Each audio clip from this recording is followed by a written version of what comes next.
Bitcoin is gearing up for a historical move. In fact, the last time we saw this, Bitcoin pumped from $62,000 up to $72,000. That's almost a 15% increase. Today, guys, I am going to talk about what I see happening next for Bitcoin. We do have a couple of charts all pointing into one single direction which Bitcoin is going to go. So we have a lot of things lining up here, guys. Make sure to watch this video from the beginning until the end of this video.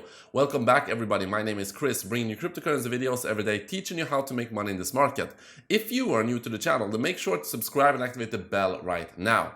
So let us get into Bitcoin on the 4-hourly time frame. And not really much has happened the last few days. Bitcoin has just been going sideways. In fact, this is one of the lowest volatility I've seen in quite a while. So essentially, for the last 2 days, we have been trading within 67,400 up to 67,800. So historical low volatility here, very, very low volatility. But do not let this stray you from the next major move, because you need to prepare right now. Because if you look at a couple of different Bitcoin charts, like on the 4-hourly time frame, you can see that we are actually forming a couple of patterns. Now, we're forming this triangle pattern right here.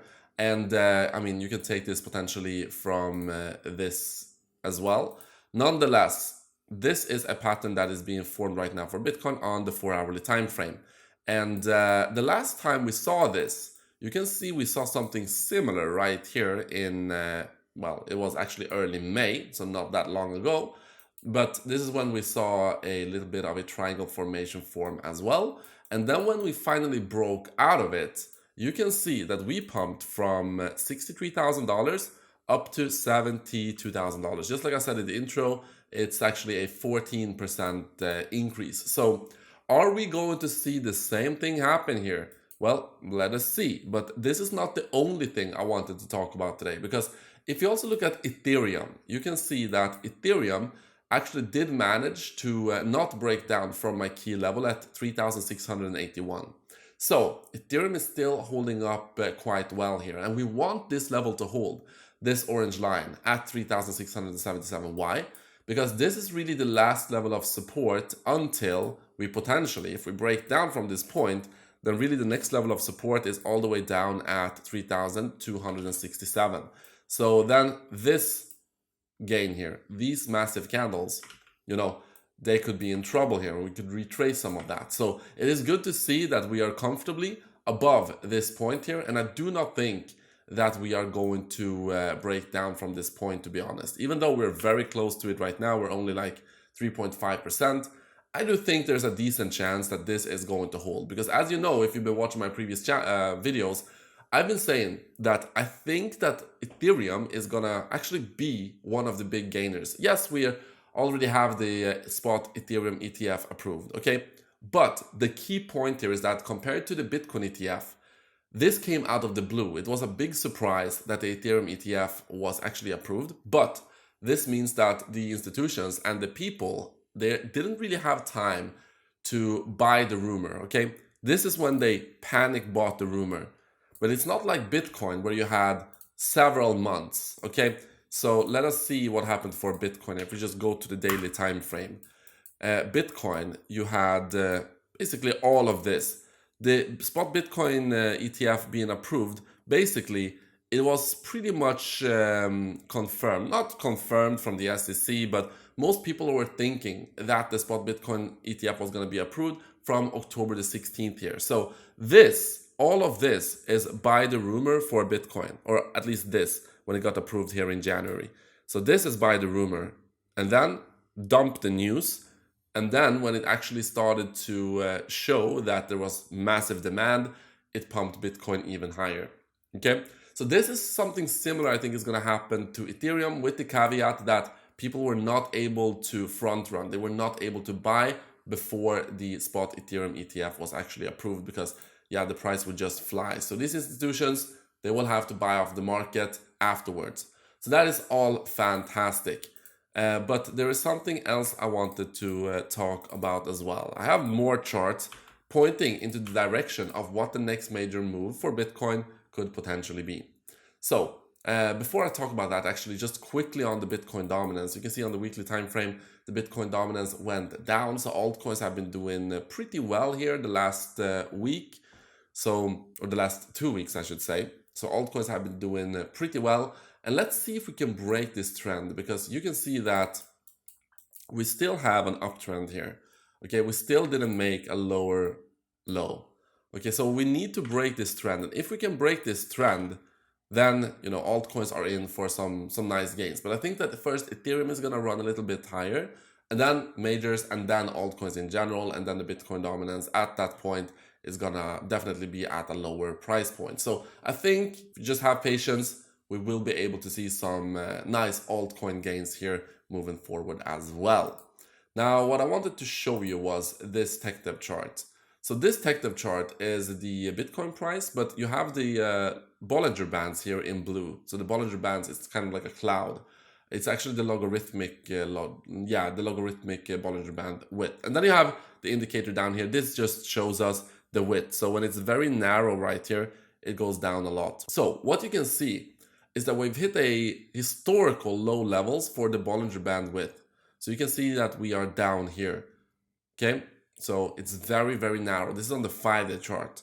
And the last time we went down to this point was actually right here. And then you saw a big breakthrough for Bitcoin.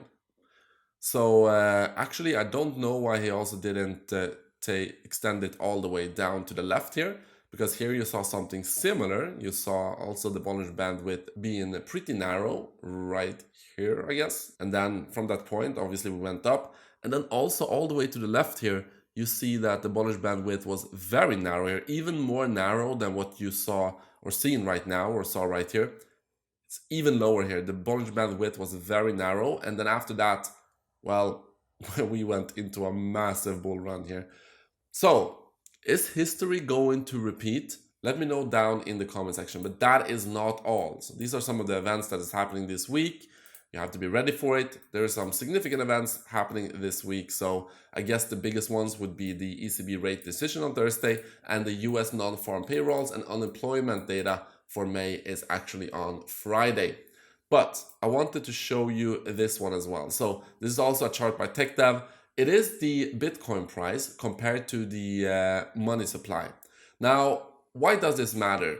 Well, because you can see that so far, we haven't actually broken our previous 2017 all-time high when we compared and we actually adjust for the amount of money that has been printed. So what do we mean by that? Because if you look at 2017 here, we know that Bitcoin went up to $20,000. The point is, in 2017, we had a previous all-time high on the M1 money supply here from 2015. And when we broke through that level, that is when we had a massive pump and we went up to, this would be $20,000. Now, since then, you can see that we haven't actually broken our previous all-time high from 2017 compared to the M1 money supply. They change that all the time, but it is actually the M1 money supply. And why haven't we broken above our previous all-time high in 2017? Well, because we've been printing so much money, or the central banks have been printing so much money. So money is not actually worth as much today as it was in 2017. So really, if you compare it to inflation, the inflation we've had, we are right now at the same purchasing power for Bitcoin as we were in 2017, if that makes sense, at the previous all-time high. But the key point is that we are right now breaking through our previous all-time high. And the question is, we broke through our previous all-time high as well. So this was the previous all-time high to the far left. We broke through it, and then we had a massive pump for Bitcoin. Bitcoin went parabolic for 9 months compared to the money supply. So now we're breaking through our previous all-time high right now. So this is on the monthly chart. Are we going to see the same kind of parabola as you saw when we broke it the last time?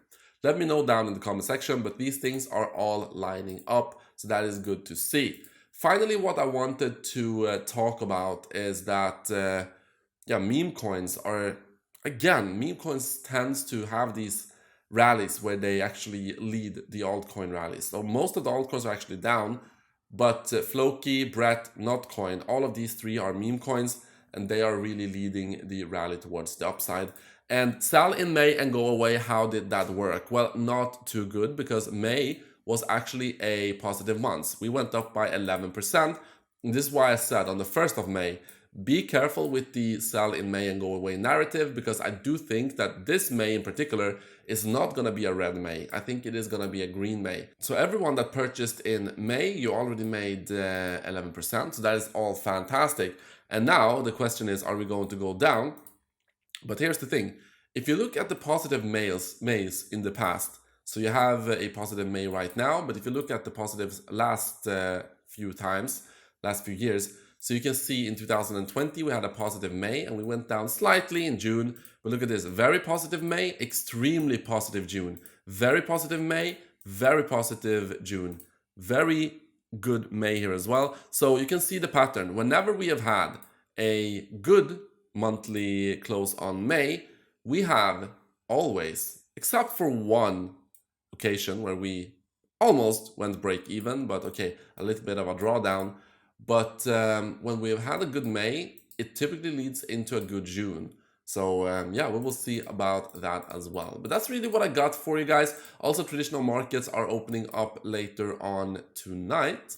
So that is going to have an effect. Let's see if we can break through. If we can break through this very important level at 5,333 on my orange line, then that is going to lead into more breakouts for Bitcoin as well. So all is very exciting, guys. Even though the market may seem boring because Bitcoin is going sideways, we do have these patterns all playing out potentially very, very soon. So it's the calm before the storm. Be prepared. And I hope that you are all going to have a fantastic day. And I will see you in the next one.